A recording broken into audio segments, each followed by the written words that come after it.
আজকে এই নতুন বাংলাদেশে জনগণের প্রত্যাশা যে তরুণদের সম্মিলিত সংগ্রাম এবং ইফোর্টের মাধ্যমে আমরা আজকের এই নতুন বাংলাদেশ পেয়েছি।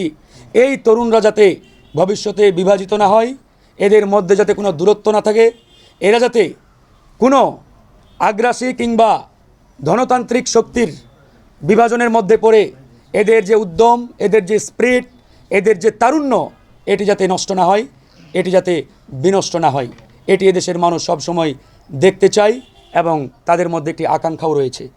2018 সালে আপনারা জানেন যে আমরা ঐতিহাসিক কোটা সংস্কার আন্দোলনের মাধ্যমে আমাদের এই রাজনৈতিক অগ্রযাত্রা শুরু হয়। আমরা সেই আন্দোলন অতি অল্প সময়ে সারা বাংলাদেশে ছড়িয়ে দিতে সক্ষম হয়েছিলাম শুধুমাত্র একটাই কারণে, এই আন্দোলনের নেতৃত্বে ছিল এদেশের তরুণরা। ঢাকা বিশ্ববিদ্যালয় থেকে শুরু করে বাংলাদেশের প্রত্যেকটি ইউনিভার্সিটি, কলেজ, বিশ্ববিদ্যালয় সব জায়গায় অতি অল্প সময়ে আমাদের এই আন্দোলন অগ্নি স্ফুলিঙ্গের মতো অতি অল্প সময়ে কিন্তু ছড়িয়ে পড়েছিল। সেই জায়গা থেকে আজকের এই গণ অধিকার পরিষদের জন্ম, উত্থান এবং এ পর্যন্ত আসা। তো মাঝখানে আমাদের বেশ কিছু মতানৈক্য এবং নানান কারণে আমাদের মধ্যে একটি দূরত্ব তৈরি হয়েছিল। আমরা দুটি গ্রুপ বলতে পারেন আলাদাভাবে আমরা পথ চলা শুরু করেছিলাম।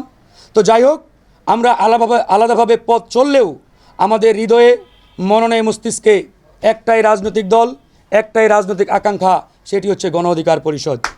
আমরা আলাদাভাবে কাজ করলেও, হয়তো কেউ পল্টনে কাজ করেছি, কেউ প্রেস ক্লাবের সামনে কিংবা কেউ আরেক জায়গায়, কিন্তু প্রত্যেকের মাথায়, প্রত্যেকের হৃদয়ে শুধুমাত্র একটাই রাজনৈতিক আকাঙ্ক্ষা ছিল, গণ অধিকার পরিষদ। আর এদেশের মানুষ, আমরা দুটি রাস্তায় হাঁটলেও এদেশের জনগণ কখনোই আমাদেরকে দুটি রাস্তার পথিক হিসাবে বিবেচনা করে নাই। তারা মনে করেছে গণ অধিকার পরিষদ একই রাস্তার, একই পথিকের এরা অনুসারী কিংবা সদস্য। সেই জায়গা থেকে আমরা ফিল করেছি নতুন বাংলাদেশে আসলে বিভাজন কিংবা বিভাজিতের রাজনীতি এদেশের মানুষও দেখতে চায় না, আমরাও দেখতে চাই না।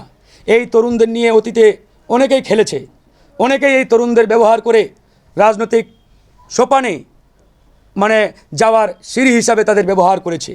সুতরাং এই তারুণ্যের শক্তিকে আমরা আর কোনো অপশক্তির ক্ষমতায় যাওয়ার লালিত যে দুঃস্বপ্ন, এটি আর বাস্তবায়ন হতে দিব না ইনশাআল্লাহ।